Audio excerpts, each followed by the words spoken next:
Mike Bullinger had just bought a farm in Idaho, one he would share with his new family, his girlfriend Nadia Medley and her daughter Peyton. Yeah, baby. We're loving it. Farm life for Nadia and Peyton seemed to be all unicorns and rainbows. And she said, you know, just the other day, Mike and I were talking about how much we liked living together. Hello, everybody. It's me, Peyton, and I am back for another new video with my mom. But the fairy tale is about to crumble into dust. I know that everybody has their secrets, but this was not one of Nadia's. That secret was right at the front door. It was Cheryl, Mike's wife. You heard right. His wife. His current wife. She reportedly told friends she wanted to surprise Mike, and she surely must have. Her unexpected visit apparently blowing the lid off her pilot husband's secret double life sky high. Peyton and Nadia had no idea that Mike was married. That came to a shock for all of us. He was Nadia's Prince Charming, and when we found out he was married, that blew my mind. Cheryl had just retired as a teacher, spending most of her career at the Utah School for the Deaf and the Blind. It seems that Cheryl too was blindsided by her husband's so-called second family. Nadia's best friend, Rebecca Lorenz, wonders, did Mike have a weird plan to have a plural marriage? So many scenarios have been going through my head. Like, was he into polygamy? Was he into this? Was he into that? Both Mike and Nadia were very atheist. So maybe it was a fetish or something. No one really knows every detail of what might have happened in the immediate moments after Cheryl arrived at the farm. When Nadia dropped off the grid, a worried friend called Canyon County, Idaho sheriffs. I haven't heard from her for about 10 days. She's really good at responding to texts.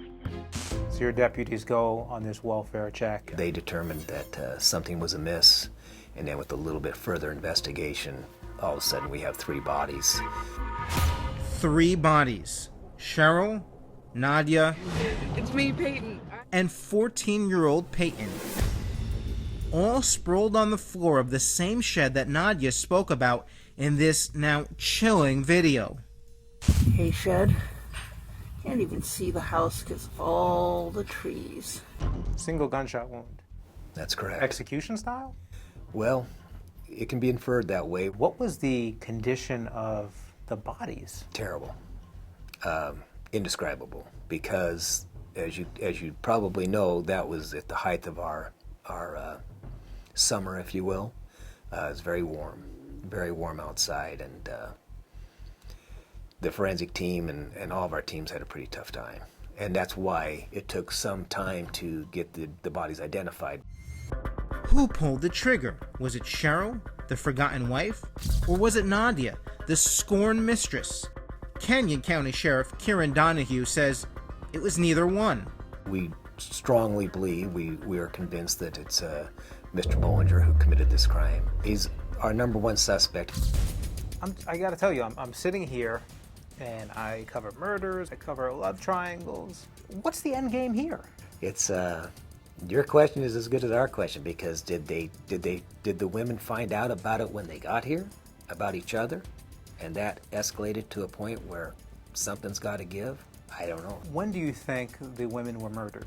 By our estimates, by the coroner's estimates, roughly 10 days before we became aware of it.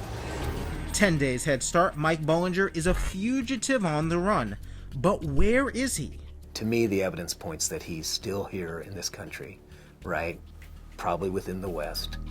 Sheriff Donahue says 3 weeks later, Bullinger's car was discovered at the entrance to a dense forest in Wyoming. Where in Wyoming? In very rugged country, Teton County, Wyoming. This is really rugged country. I mean, as rugged as it gets. A lot of grizzly bears. So, if the grizzlies haven't gotten him yet, this sheriff in the black hat says he will. Crime Watch Daily joining the nationwide manhunt for Mike Bullinger, the sheriff taking us inside his command center. Sheriff, what are we looking at here? Well, this is a representation of the 3 states where evidence was gathered, and of course, so Ogden, Utah, where these folks lived before coming over here to the state of Idaho, and then back here, Caldwell, Idaho is represented up here, which is where the murders took place, just out of town here, and then of course, Wyoming, which is the Bridger-Teton National Forest, which is where we located the car that he was driving. How many acres are we talking about here for searching? Thousands upon thousands upon thousands if we really wanted to search it. Tens of thousands of acres. How do they search that huge area? You know, you start with where the car is, which is at the end of a remote trailhead, and then you just start your search pattern from there. And quite frankly, you've got to widen that at all times. Tens of thousands of acres, right? Truly. That's remarkable. But it's the 5 acres of the farm, the murder scene, that produced key clues. Tell me about this area. It doesn't appear to be as remote as I expected it. You know, it's just outside of city limits, so it's part of the county, if you will, over the county line.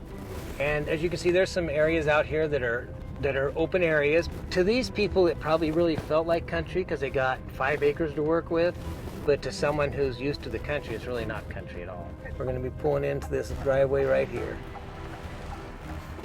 Let's check it out.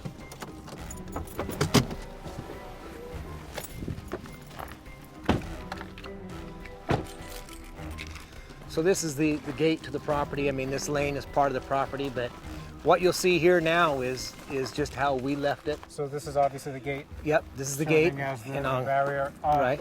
Where were the bodies found? Well, if you look right down through here, down this lane, and then to the left, you'll see some outline sheds, and it was in that area that we found the bodies. We are on a busy road. Cars are buzzing by us. There are certainly neighbors. There's a home development right over here. Nobody heard multiple gunshots? Well, we don't know. If they did, they haven't come forward. That house over there, neighbors, what, Yeah. 50 feet away? And we have neighbors right 10 feet away right Well, here? 25 feet, I mean, to that fence, maybe 30 feet. It's just puzzling that nobody heard all these gunshots. Well, believe me, we're puzzled by it. A puzzling crime this tough lawman is trying to piece together. The sheriff wants us to show you this fresh surveillance image of Bullinger. And this photo was taken after the triple homicide was committed. And it's the only photo that we have, law enforcement has, to your knowledge, of what Michael Bullinger looks like now. That I'm aware of. And it was taken fairly soon after. So this person killed people who thought he loved them. He killed a child. And now at the entrance to the farm, a makeshift memorial. This is somewhat new, and we have no idea who put them up. 3 crosses and a Hello Kitty doll for Peyton, an innocent victim of the murderous rampage. I miss Peyton and Nadia very, very much. I think about them every single day. Crime Watch Daily wants justice. If Mike Bullinger is indeed the gunman as the sheriff claims, we need to find him now. Jason Mattera is here now. Jason, the level of deception here is almost unbelievable. Unbelievable and brazen, Chris, because the women lived fairly close to each other. In fact, the girlfriend was very public about her relationship with Bullinger, especially on social media. A lot of people find it hard to believe he could keep this secret for so long. Is there any evidence these women knew each other? Deputies don't think so, and that's the perplexing thing about this. What was Bullinger's endgame? Both women lived next to each other, and they both knew about the Idaho property. Does Bullinger have any violent past, or do you think he just got caught and panicked?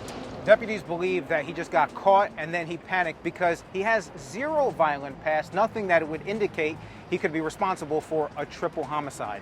Let's talk about the car deputies found at the campground. Why is that so relevant? Because the last known photograph of Mike Bullinger was at a car dealership, so perhaps he was getting a new vehicle to throw police off of his scent, or they believe perhaps he went to the Wyoming forest just to end his life because he was so guilty. All right, now let's show everyone that last known image of Bullinger taken in eastern Idaho. He's described as 6'1", 240 pounds with gray hair and brown eyes. If you've seen him or know where he might be, call the Canyon County Sheriff's Department at 1-208-454-7531 or submit a tip at crimewatchdaily.com. And Chris, deputies want to remind everyone he is considered armed and extremely dangerous. I'm Chris Hansen. If you like this story, make sure you tune in every day to Crime Watch Daily. You can find where the show airs in your city at crimewatchdaily.com.